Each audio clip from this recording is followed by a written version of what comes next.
Hello positive sols, আশা করছি আপনারা সুস্থ আছেন, ভালো আছেন। আজকে আমরা এখানে আলোচনা করব যে কিভাবে আমরা আমাদের কনসেন্ট্রেশন পাওয়ারকে বাড়াবো আমাদের ম্যানিফেস্টেশনের জন্য।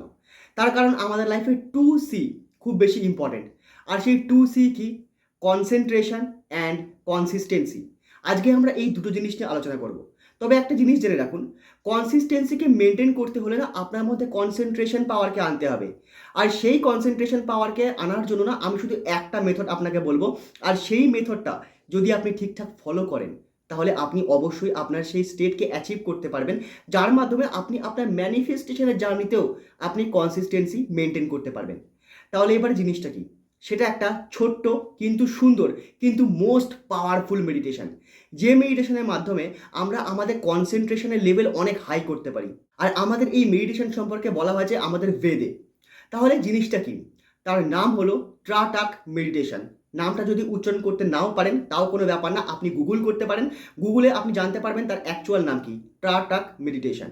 এইবারে সেই মেডিটেশনটা করে কি করে? আপনি এই মেডিটেশনটা করবেন সন্ধেবেলায় অথবা সূর্য ডোবার পর।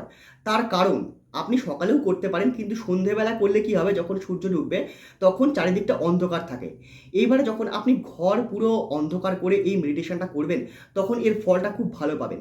এই মেডিটেশনটা খুবই ছোট, সিম্পল আর একদম ইজি, যারা সবাই করতে পারে।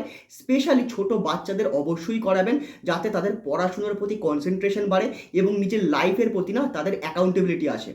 এবারে আমরা কি করে করব মেডিটেশনটা? আপনার দরকার একটা মোমবাতি, একটা দেশলাই। কিন্তু সেটা দিয়ে আমরা কি করব? আমরা মোমবাতি জ্বালাবো। এবারে মোমবাতিটা কোথায় প্লেস করতে হবে? মোমবাতিটা প্লেস করতে হবে ঠিক আমাদের চোখের এই বরাবর, সোজা, না নিচে না উপরে। যাতে আপনি যখন মোমবাতির শিখার দিকে তাকাবেন তখন যেন চোখ নিচে না নামে অথবা চোখ যেন উপরে না ওঠে। একদম সোজাসুজি মোমবাতির দিকে তাকাবেন, যাতে মোমবাতির শিখাটা আপনার চোখের ইকুয়ালে থাকে, ওকে, আপনার দৃষ্টির সমানে। আপনার কাজ শুধু আসন করে বসে সেই মোমবাতি জ্বলন্ত শিখার দিকে তাকিয়ে থাকা। 10 থেকে 15 মিনিট আপনাকে এই মেডিটেশনটা করতে হবে। 15 থেকে 20 দিনের মধ্যে এই ট্রিমেন্ডাস পাওয়ারফুল এফেক্ট আপনি উপলব্ধি করতে পারবেন। আপনি দেখবেন আপনার যে কনসেন্ট্রেশন পাওয়ার সেটা বেড়েছে। আপনি দেখবেন কাজের প্রতি যে আপনার মনোযোগ সেটা বেড়েছে। আপনি দেখবেন আপনার কাজের অ্যাকুরেসি বাড়ছে। আপনি দেখবেন আপনি চারিদিক থেকে না অনেক সুনাম অর্জন করতে পারছেন আপনার কাজের জন্য। আর যে কোনো জিনিসে আপনার কনসেন্ট্রেশন বেড়ে যাবে। আপনার কাজ হচ্ছে সেই দিকে তাকিয়ে থাকা, সেই জ্বলন্ত শিখার দিকে তাকিয়ে থাকা। এবার ব্যাপার হচ্ছে, একটা এখানে রুলস আছে। আপনি চেষ্টা করবেন যাতে আপনার চোখের পলক না পড়ে। তার কারণ চোখের পলক ফেলা যায় না, এটা নিয়ম। আমি জানি সেটা প্রথম প্রথম সম্ভব নয়। আমি জানি চোখ থেকে জল বেরোবে, কারণ আমারও বেরিয়েছে যখন আমি এটা প্র্যাকটিস করেছি। চোখ থেকে জল বেরোবে, কিন্তু আপনি চেষ্টা করবেন আপনি তাকিয়ে থাকবেন সেই জ্বলন্ত শিখার দিকে। আপনার ব্রেন আপনাকে শাট ডাউন করার চেষ্টা করবে। আপনার ব্রেন আপনাকে বলবে যে এবারে চোখটা বন্ধ কর, এবারে দেখ তো চোখ থেকে জল বেরোচ্ছে। বারবার আপনার ব্রেন আপনাকে পুরনো প্যাটার্নে নিয়ে যাওয়ার চেষ্টা করবে।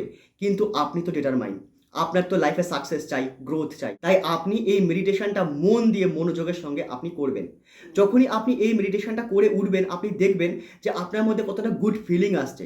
আর তাছাড়াও মেডিটেশন করার সময় না আপনি বুঝতে পারবেন যে ওই শিখাটা না, যে মোমবাতির শিখাটা আস্তে আস্তে আস্তে আস্তে না বিলীন হয়ে যাচ্ছে। মানে আপনার যত থট আছে সেই থটগুলো চলে যাচ্ছে আর আপনি এই মেডিটেশনের মধ্যে ঢুকে যাচ্ছেন, পুরোপুরি ইমার্জ হয়ে যাচ্ছেন। আপনি নিজেকে পুরো সম্মোহিত করে ফেলছেন। এতটাই পাওয়ার এই মেডিটেশনের। দেখুন বন্ধু, শুধুমাত্র শুনলে হবে না, আপনাকে কিন্তু এই মেডিটেশনটা করতে হবে। যখন আপনি করবেন না, 15-20 দিন পর থেকে আপনি এর এফেক্ট বুঝতে পারবেন, আর 1 মাসের পর থেকে আপনি সম্পূর্ণ চেঞ্জ হয়ে যাবেন। তো একবার করে দেখুন, তারপরে আপনি দেখুন আপনার লাইফে কী কী জিনিস বদলায়। থ্যাংক ইউ ভেরি মাচ আজকের ভিডিওটা সম্পূর্ণ দেখার জন্য। দেখা হচ্ছে আবার পরের ভিডিওতে। তত অবধি think positive, do positive, you will definitely receive positive.